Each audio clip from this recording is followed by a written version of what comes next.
Mikhail Andreevitch Ossorgin, ce doux nom Natacha, 1925. En l'an de grâce 1925, la Régie française, désireuse de venir en aide aux réfugiés russes, a jeté sur le marché des cigarettes Natacha au bout cartonné. Je l'achetai aussitôt une boîte et, lançant en l'air des anneaux irréguliers de fumée malodorante, je m'y mis à songer à ce doux nom auquel sont liés plusieurs souvenirs touchants de ma vie. Pas une seule Natacha adulte n'a croisé le fil de sa vie avec le mien. Mes souvenirs ne sont point de cet ordre-là.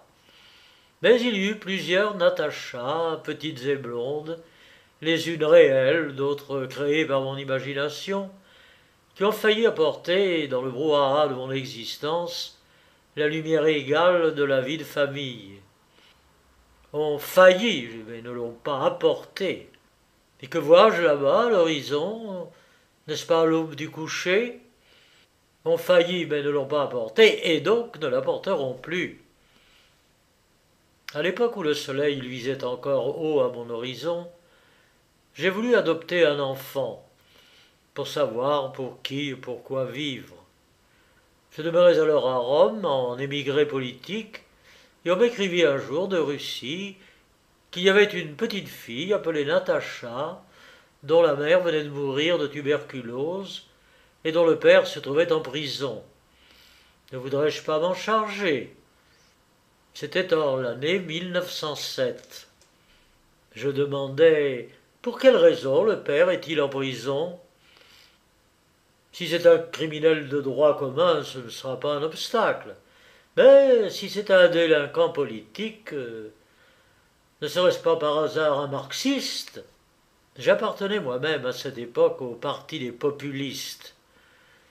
De toutes les maladies, je ne craignais qu'un seul mal héréditaire, le mal des socialistes démocrates.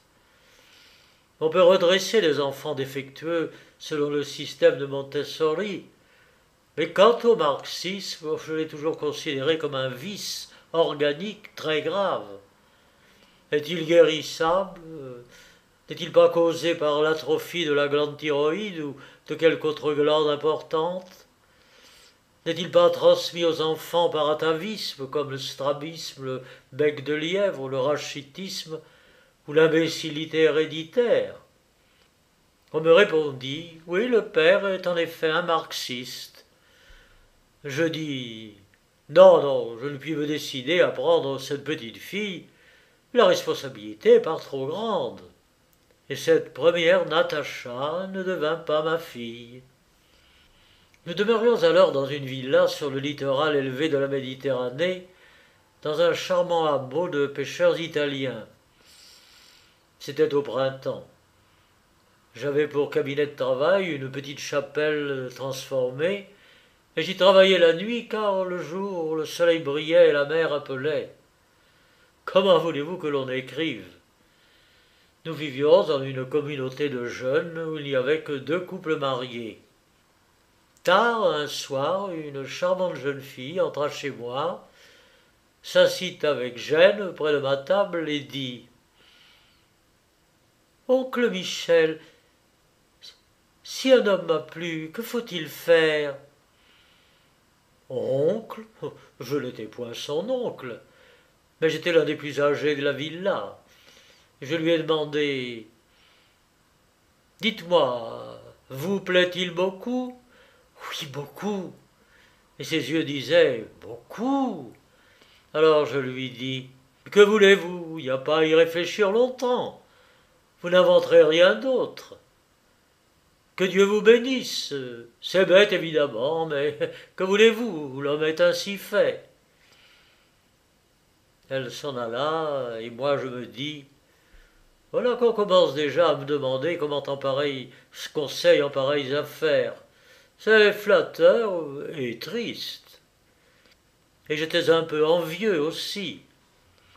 Une autre nuit, j'avais travaillé jusqu'à l'aube. À l'aube, je sortis prendre l'air au jardin. Au moment de rentrer, je vis quelqu'un en fuite dans l'escalier. Elle se cacha sur le palier supérieur, mais mal. pieds nus, les cheveux défaits, des yeux étranges. Ça trompe pas. Et je me demandais, qu'ont-ils besoin de se cacher? Le soir de ce même jour, on nous servit un énorme plat de macaroni pour 15 personnes. Y a-t-il du vin? Oui, en voici, 2 fiachkis. Alors je demandai la parole. Camarades, je propose de boire à la santé de nos gentils compagnons Hélène et Nicolas.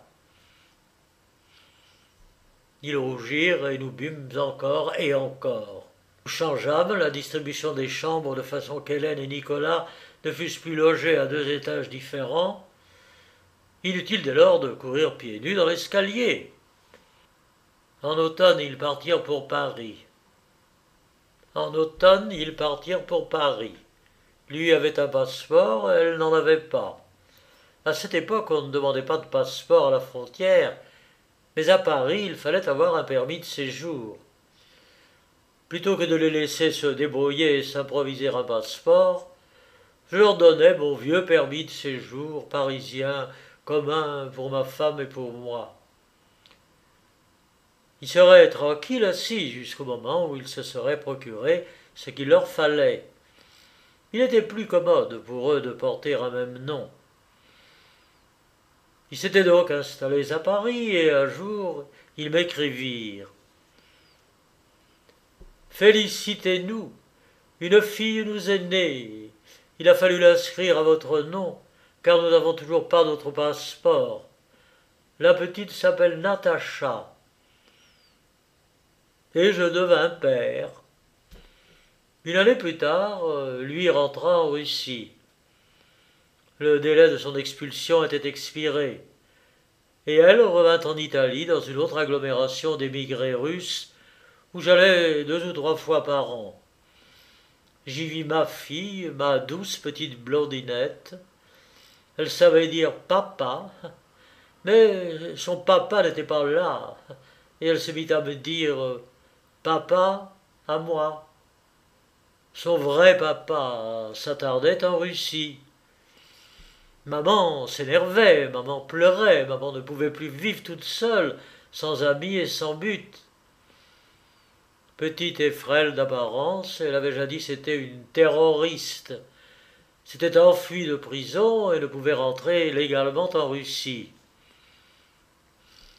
Quelque chose de pénible et de compliqué se passait dans son âme. Ne cherchons pas à le pénétrer.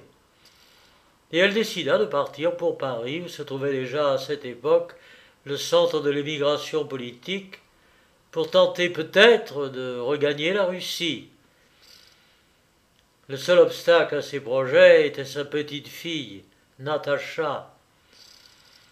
Mais il y avait l'oncle Michel, devenu maintenant papa Michel. Et elle me donna sa petite fille, avec son extrait de naissance, sur lequel j'étais inscrit comme le père et ma femme comme la mère de l'enfant. Mais je ne suis demeuré père que près d'1 mois. La mère ne put rester longtemps séparée de son chef-d'œuvre aux boucles blondes. L'amour maternel l'emporta sur les élans révolutionnaires. Elle revint. Et pendant une longue série d'années, j'allais de temps en temps visiter celle qui m'avait été donnée, puis reprise, ma fille de nom, la petite Natacha. Et maintenant, en disant papa, elle ne pensait plus qu'à moi. L'autre papa, papa Nicolas, était trop loin. Je lance en l'air des anneaux de fumée en tirant sur la cigarette française Natacha, et d'une main je caresse une grande enveloppe jaune. À l'intérieur, dans d'autres petites enveloppes, se trouvent des boucles de cheveux dorés. Sur les enveloppes, des inscriptions. Les cheveux de Toussia, à 1, à 2, à 5, à 7 ans. Que voulez-vous? Eh bien oui, je suis resté très sentimental. C'est que voyez-vous, je n'ai jamais été père, et c'est pourquoi il y a en moi tant de tendresse paternelle inépuisée. Ces reliques étaient conservées dans mes archives de Rome. Je les ai trouvés, et les ai rapportés ici, et je les garde dans le tiroir de mon bureau. Mais où est-elle, ma fille? Je l'ignore. Je sais seulement qu'elle est en Russie.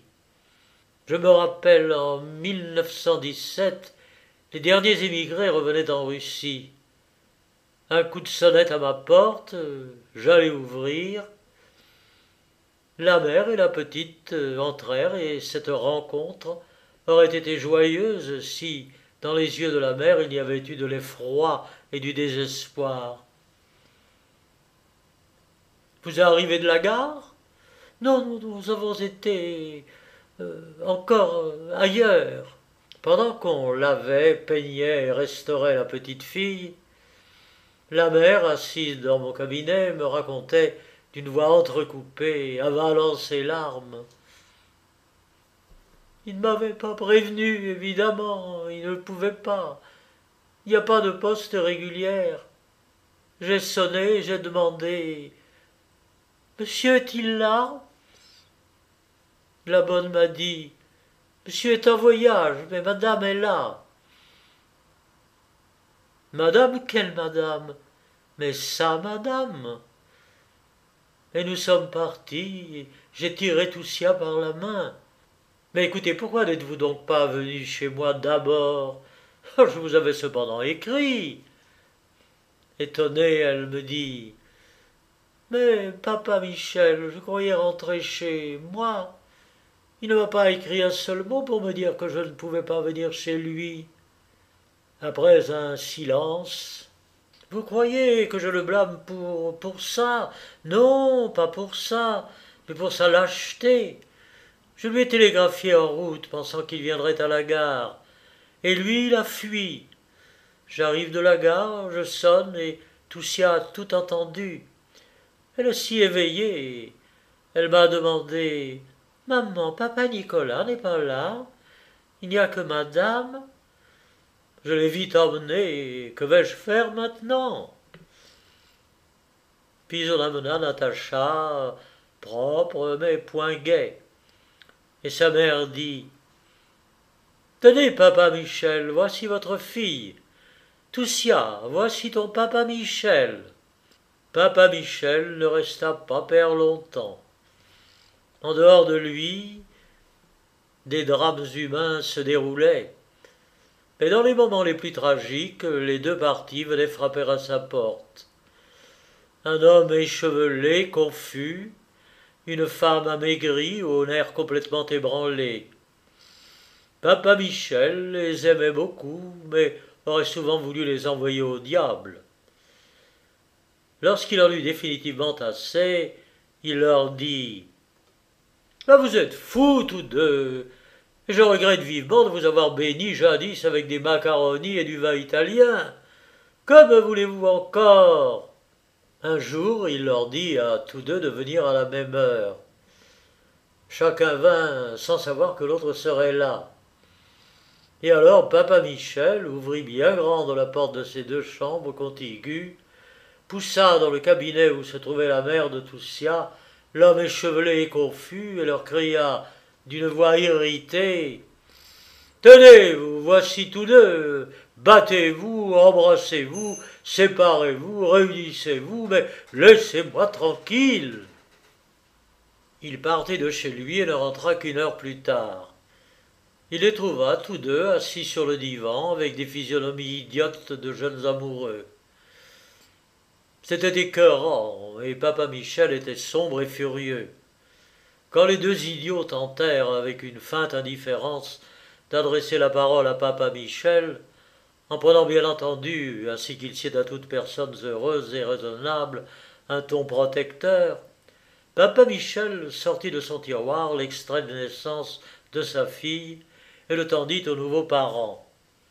L'homme échevelé ne manqua pas de faire observer qu'il faudrait un acte notarié. La renonciation de papa Michel à ses droits paternels eut la faveur des parents de Natacha. « Si drôle que cela paraisse, dit-il, il vous faudra nous autoriser à adopter notre propre fille. Papa Michel est avocat. Il rédigea un papier et le fit légaliser. Si drôle que cela paraisse, il renia sa fille. Si drôle que cela paraisse, lui qui toute sa vie durant avait chéri le rêve d'avoir une fillette blonde, il en fit cadeau à ce couple de fous. Et papa Michel cessa d'être le père de Natacha. On emmena l'enfant dans une autre ville et il ne la vit plus jamais. Il réunit des contes écrits pour des enfants d'autrui, les édita en un volume intitulé Contes et autre chose, et inscrivit à la première page cette dédicace: C'est à toi, petite fille Toussia, ma fille de nom, mon héroïne constante, que je dédie ce recueil. Tout comme toi, ces contes sont nés en exil, tout comme en toi, le puéril si belle au sérieux. Je ne les avais point écrits pour toi. À cette époque lointaine, la terre ne baissait pas encore les petits pieds. Mais je les ai réunis pour toi, pour pouvoir, par la promesse de te lire ce petit livre, sur un divan moelleux, l'attirer en Russie, du lointain et merveilleux pays où nous nous chauffions jadis aux rayons du soleil étranger. Quelques années plus tard, revenu en exil, il apprit incidemment que son livre avait été traduit en italien et publié à Milan. Il se le procura et apprit dans l'avant-propos du traducteur que l'auteur du livre est allé à la guerre et a disparu sans laisser de traces. Mais il ne fit point grief à l'éditeur ni au traducteur d'avoir disposé de son livre sans autorisation. Pouvait-il leur en vouloir, puisqu'ils avaient si bien choisi le titre du petit volume emprunté à l'un de ses contes, Rondinella Natascia, Natacha l'hirondelle. Je fume encore une cigarette française, Natacha, au bout cartonné, et je songe que tout cela s'est passé il y a terriblement longtemps, dans une autre existence et sous une autre latitude.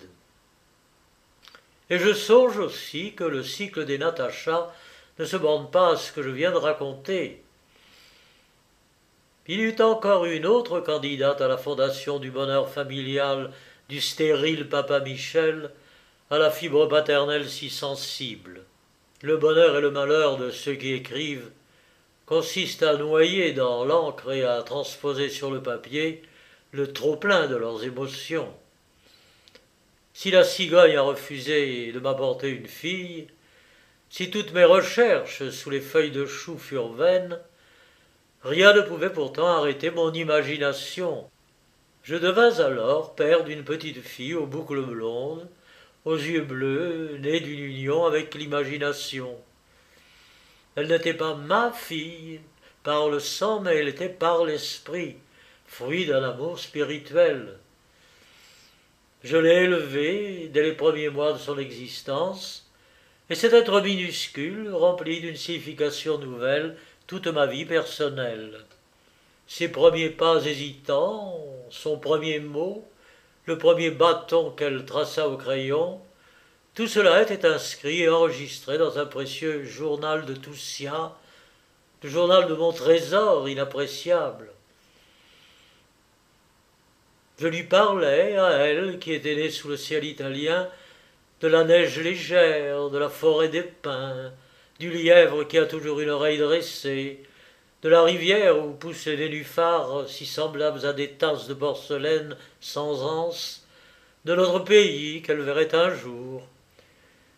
Je lui donnais tout l'amour d'un père stérile et toute la tendresse léguée par sa mère morte prématurément, par celle qui n'avait jamais été ma femme, mais seulement ma compagne spirituelle. Et nous vécûmes tous deux, retranchés par notre amour du reste de l'univers, qui ne servait que de fond indispensable à notre vie, mais en son essence ne nous était pas nécessaire. Il n'était qu'un bruit familier, à peine perceptible. Et soudain, l'absurde et l'effroyable se glissa près de nous. Ma Toussia tomba malade. Je passais près de son lit des jours et des nuits, luttant contre l'horrible bourreau obstiné à se saisir de la vie de ma petite, qui n'avait point encore vécu. Et je parvins à la lui arracher, mais pas pour longtemps. Après avoir surmonté la crise de la maladie, ma petite fille n'eut plus la force de revenir à ce monde qui lui préparait tant de joie. La neige blanche, la rivière au nénuphar, la forêt de pins, le lièvre à l'oreille dressée. Au bord de la mer où je l'avais emmenée, une ondine, petite comme elle, sortit de l'eau et lui fit signe. Et ma fille unique, l'enfant de mon imagination, commença à dépérir lentement. Ce fut à l'aube d'une claire journée. Un traîneau blanc sortit du lointain laiteux de la mer, et des chevaux blancs menèrent ma petite fille, ma Natacha. Ils l'emmenèrent dans un autre monde, inaccessible encore pour moi. Une chose était arrivée qui n'a pas de nom, qui ne peut avoir de sens, à laquelle ni l'esprit ni le cœur ne peuvent survivre. J'eus un rêve affreux et je ne pus m'éveiller.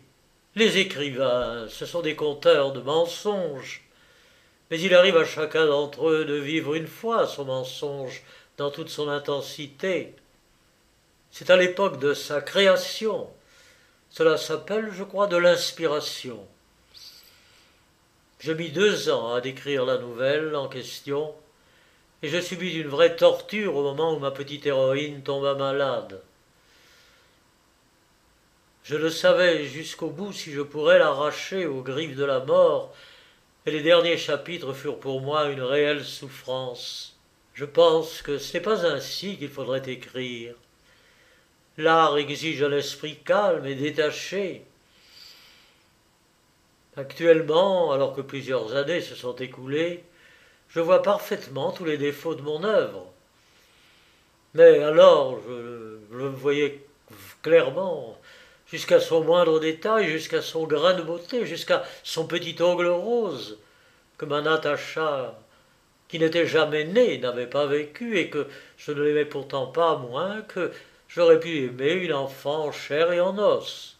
Un jour, ayant relu pour la dernière fois mon grand manuscrit intitulé Ma fille, je l'expédiai en Russie pour être imprimé. Ce jour s'est gravé dans ma mémoire parce qu'il a été marqué d'une surprise stupéfiante, d'une de ces coïncidences bizarres qui ne se répètent jamais. C'était à Rome. Ayant remis mon manuscrit à la poste, j'avais traversé la rue et j'étais entré dans le célèbre café Aragno, où s'y réunissait tous les jours la confrérie internationale des hommes de lettres.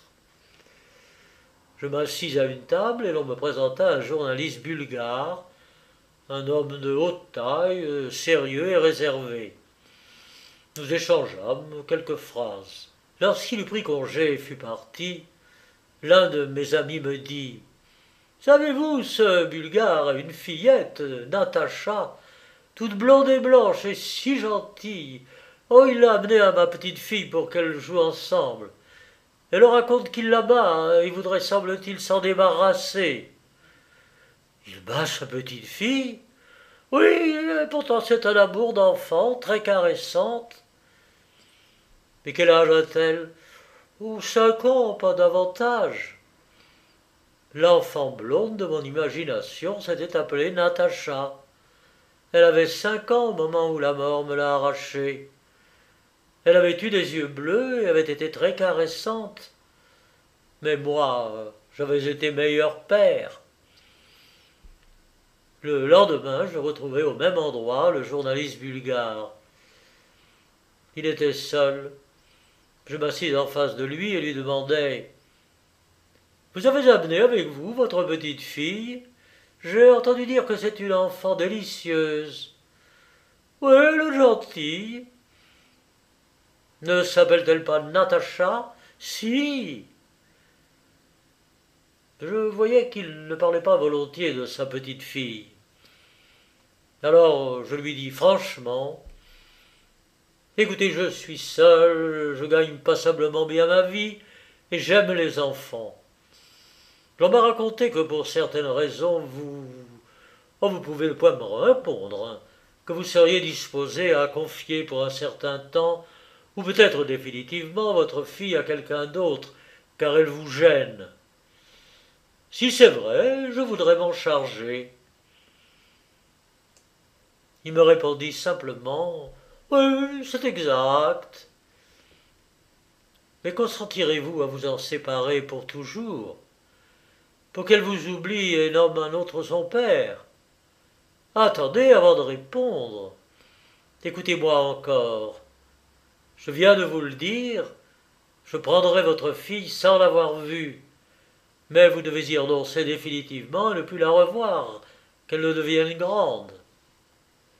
Je l'adopterai et nous régulariserons notre renoncement pour autant que c'est possible devant les délégations russes et bulgares.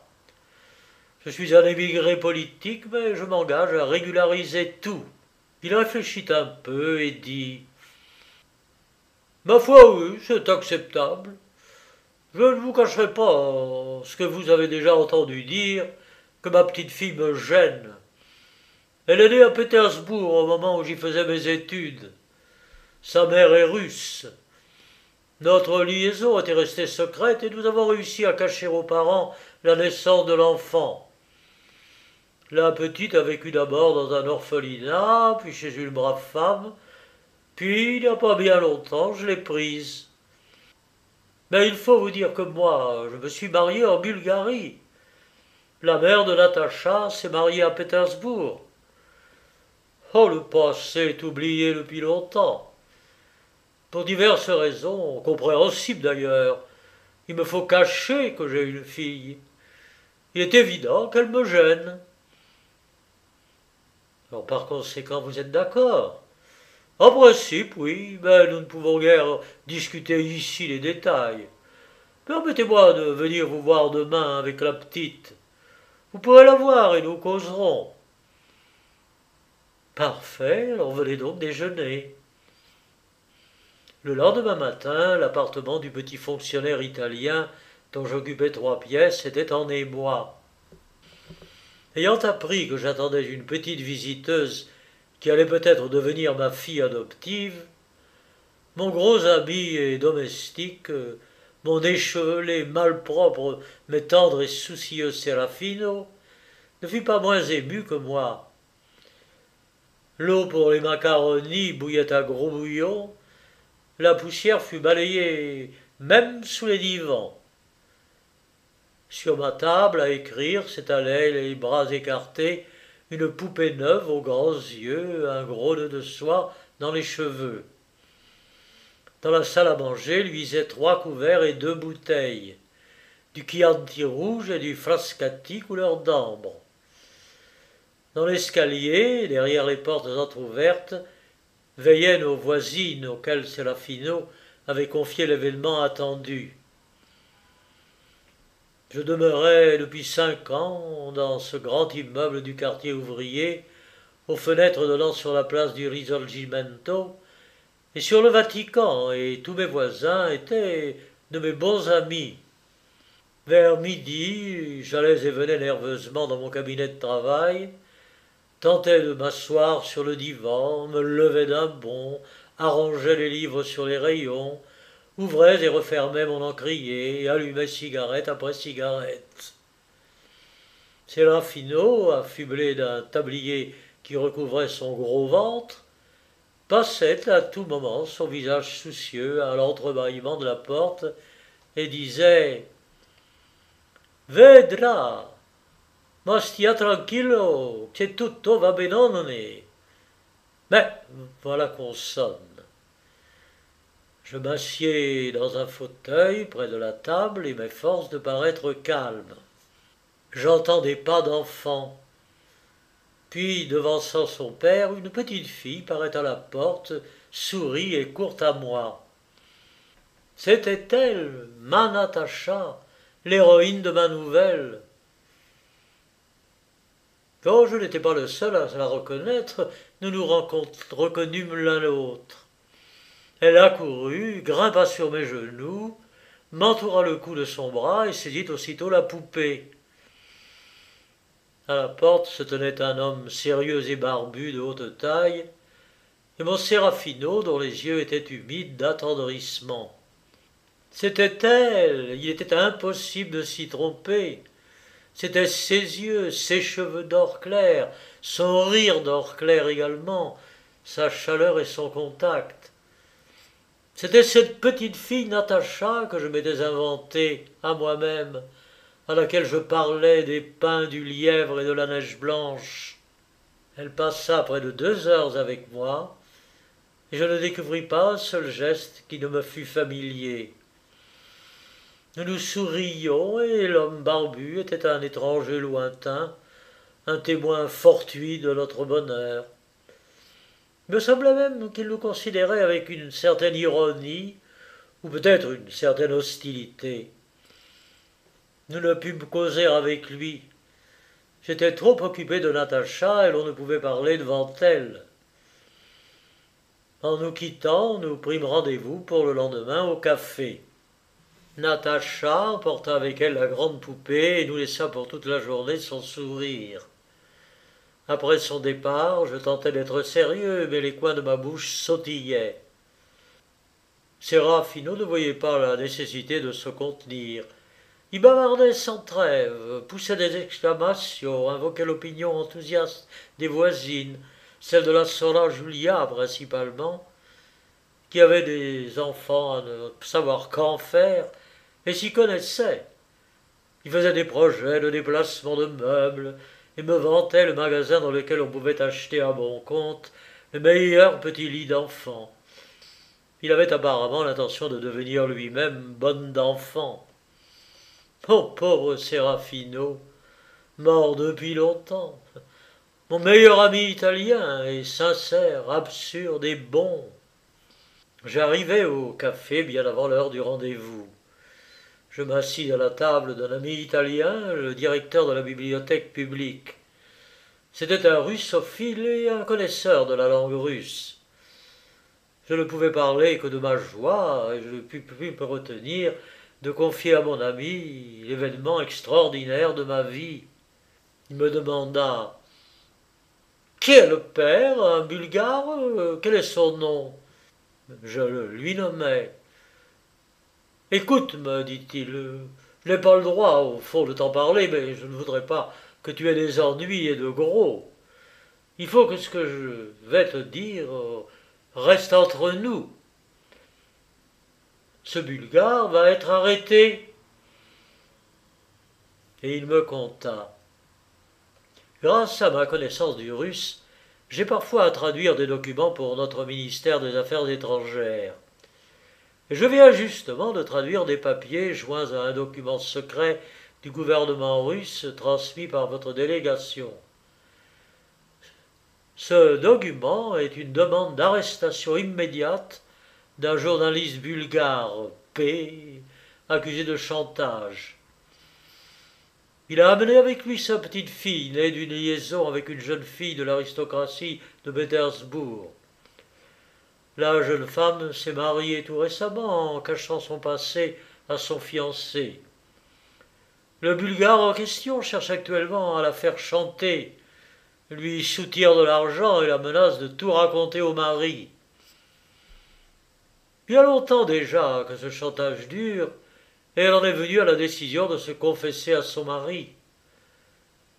Le mari semble devoir être un homme de cœur, et comme ils n'ont point d'enfant, ils ont décidé de prendre cette fillette. Pour désarmer ce père escroc, ils ont montré ses lettres et ses télégrammes et ont obtenu l'intervention du tribunal russe. La légation de Russie exige actuellement l'arrestation de l'homme. Ainsi que je l'ai dit, il sera prochainement arrêté. C'est un secret, bien entendu, et tu me promets de ne rien dire moi à quiconque, n'est-ce pas? Je promis. J'étais abasourdi et abattu.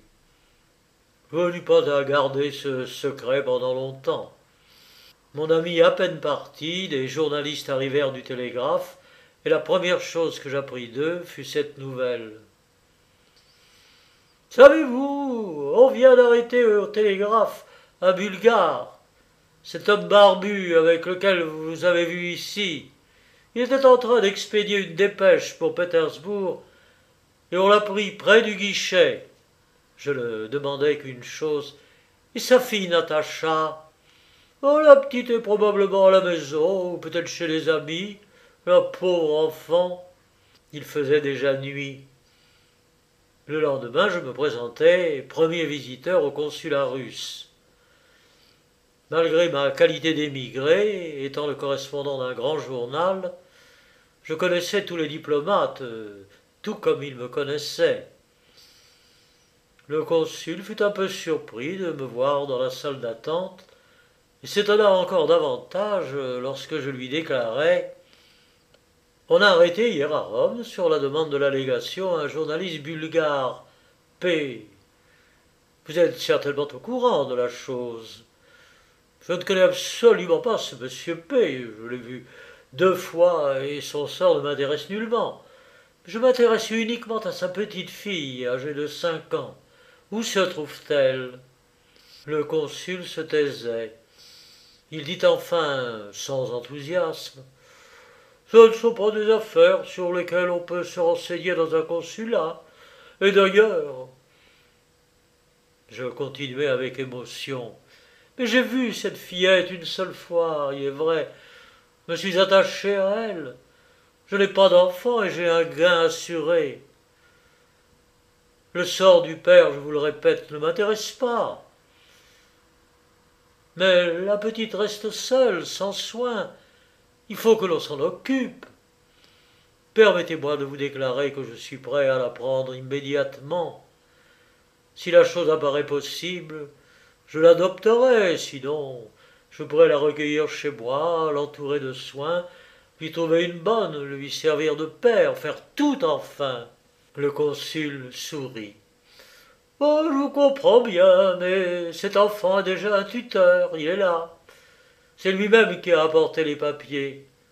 Sa mère la reprend chez elle, à Pétersbourg. On m'enlevait ma fille. Mais ne pourrais-je pas, là, lui venir en aide d'une façon ou d'une autre, la revoir au moins pendant qu'elle est encore à Rome? Je me suis tant attaché à elle. La revoir? Oh, je ne le pense pas. Mais au moins, écoutez, ne pourrais-je pas lui envoyer au moins un jouet? Je vais l'acheter aussitôt, lui envoyer peut-être une poupée. Le consul regarda sa montre. Je regrette beaucoup, dit-il, et je vous comprends. C'est en effet une fillette délicieuse, je l'ai vue brièvement. Mais c'est une malchance. Vous ne pourriez guère, le train part en ce moment même. Le tuteur part avec la petite, vous n'auriez plus le temps. L'affaire est si délicate, il était très pressé. Je le regrette beaucoup. Je fis demi-tour et je m'en allai. Ma fille, ma petite Natacha, vivante, réelle, était perdue pour moi, perdue sans retour. Le soir, j'étais couché sur mon divan.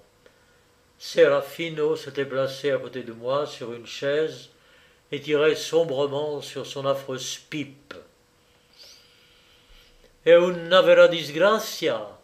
Eggia, povero, sor Michele.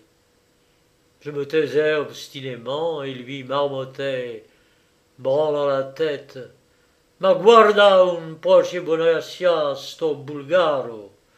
Una ragazzina così bella, Madonna Santa, povero cocomio, sor Michele. Et il me caressait la joue de sa main lourde et humide de sueur. Je tire une dernière cigarette du carton bleu, sur le couvercle duquel le peintre a tenté de représenter un hiver russe. Le tabac est affreux, mais la cigarette s'appelle Natacha. La direction de la régie des tabacs est positivement aimable. Merci. Je voudrais vous conter encore un autre cas étrange, relié d'une façon lointaine au précédent. C'était à Moscou, durant les années de communisme militaire et d'épidémie de typhus. Je me tenais derrière le comptoir de la petite librairie des écrivains, dans la rue Leontievski. Nous avions grand nombre d'acheteurs et mes mains étaient lasses de froisser le papier d'emballage et de faire des nœuds. Une toute jeune fille, au visage ouvert et agréable, quoique point jolie, s'approcha du comptoir. Pourrais-je vous parler? Je vous en prie. Mais pas ici, il me faudrait. Veuillez alors attendre une seconde. Je vais me rendre libre. Nous possédions à l'étage supérieur un dépôt et un bureau modeste. Je l'y fis monter. Voici, asseyez-vous. Que puis-je faire pour vous servir? Elle, sans baisser les yeux, rougissant seulement, me dit d'un ton presque affairé: Je voudrais avoir un enfant de vous. On se figure aisément ma stupéfaction, quoique nous nous fussions habitués dans la Russie d'alors à ne nous étonner de rien. Et elle continua rapidement: Mais il ne faut pas que vous croyiez que je suis... Non, non, ne vous étonnez pas de ce que je parle aussi franchement. Je suis vierge, mais cela ne fait rien, c'est-à-dire au contraire. Attendez, attendez, quel âge avez-vous? Comprenez-vous bien ce que vous dites? J'ai 18 ans, et bien sûr que je comprends parfaitement. Mais pourquoi 2 mois? D'où me connaissez-vous? Je vous ai vu quelquefois. Je suis déjà venu à la librairie avec un ami. Et puis j'ai lu votre nouvelle intitulée Ma fille. Et alors j'ai décidé que je veux que vous ayez une fille réelle. Je me mis à rire. Écoutez, vous êtes enfant à un point inconcevable. Que dites-vous là? Allez, abandonnez vite cette pensée. Pourquoi vous ai-je donc vexé? Mais non, voyons, je vous suis reconnaissant de vos bons sentiments et de ce que vous êtes si étonnante, mais je ne puis pourtant pas discuter cela avec vous. Mon Dieu, est-il possible d'être aussi enfant? Mais je ne suis pas une enfant du tout et comprends parfaitement. Excusez-moi, quel est votre nom? Mon nom? Je m'appelle Natacha, et l'on pourrait appeler également Natacha, elle... Allons, Natacha, levez-vous, descendons. Vous êtes une petite fille tout à fait drôle, venez. Elle sortit docilement. En l'accompagnant, je m'efforçai de plaisanter très prudemment toutefois, pour ne point froisser cette étrange jeune fille. Je parlais de choses indifférentes, lui demandai des nouvelles d'un homme qu'elle venait de nommer et que je connaissais depuis longtemps comme client assidu de notre librairie. Elle examina distraitement quelques livres et s'en alla. Et en prenant congé, elle me dit bas, avec confusion: Seulement, voilà, je ne suis pas du tout une petite fille, et je comprends parfaitement. 3 semaines environ passèrent. Je vis plusieurs fois venir à la librairie l'amie de l'étrange jeune fille, mais elle-même ne revint plus. Un jour, je demandai au jeune homme des nouvelles de la jeune visiteuse qu'il avait accompagnée parfois. Je la lui décrivis brièvement, et il se rappela aussitôt. Ah, Natacha! Oh, c'est une charmante jeune fille, et point sotte. Je connais sa famille et la connais depuis son enfance. C'est un peu une rêveuse. Figurez-vous qu'elle est malade, et assez sérieusement. Qu'a-t-elle? Le typhus, probablement. Une température terrible, oh, quel dommage. Quelques jours plus tard, il me rencontra dans la rue et m'arrêta. Vous souvenez-vous de la jeune fille dont vous m'avez parlé, de Natacha? Mais oui, comment se porte-t-elle? Elle est morte hier. Quel malheur, à 18 ans, où allons-nous? Nous nous tûmes. Puis, nous serrant la main, nous nous quittâmes. La mort était partout, et l'oreille était habituée à des nouvelles de ce genre. L'horreur guettait chacun à chaque pas. Typhus, exécution, n'est-ce pas la même chose? La vie est pleine de cas fortuits, et des plus horribles. À ce propos, comment, si ce n'est par un hasard, Faut-il expliquer la direction de la régie française dans son désir de satisfaire le consommateur russe? Elle choisit pour ses cigarettes un bout de carton, ce nom qui ne dit rien à l'oreille française et qui m'en dit si long à moi, ce doux nom, Natacha.